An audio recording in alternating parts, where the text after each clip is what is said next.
But I think what Tucker's deal is he seems to be something like the pressure release valve.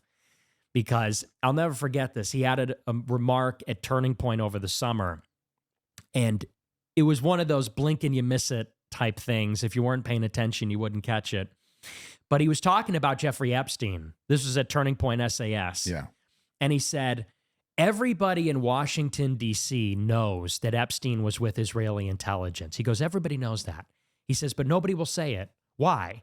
He said, we have to say that Epstein was in Mossad, because if we don't, the only people that will be saying it are those subterranean, actually hateful anti-Semites.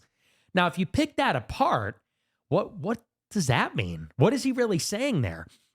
He's saying, if we deny the obvious, which is that Epstein was with Israeli intelligence, we lose credibility because it's obvious, and then we look like liars, like we're covering it up. He said, and in the event that we lose our credibility, the people that will earn credibility are the people talking about Jewish power, the Israel lobby, etc.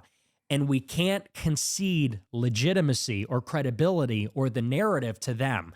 Now, there's a word for this. It's called the limited hangout.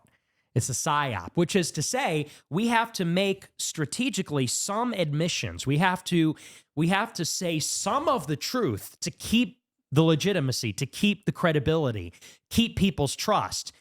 And if we can maintain their trust, they won't go all the way off the reservation. So we'll make sort of like a tactical admission, and then they won't go and reject the whole system. And so I heard that statement. I said, that's a really weird but also intentional and precise thing to say. But if you're not tapped in, if you're not paying attention, you'd think he's saying Epstein was Mossad. Oh, Tucker's based. But what he's really saying is we strategically have to say that, because if we don't, then we look like we're in on it, and they are.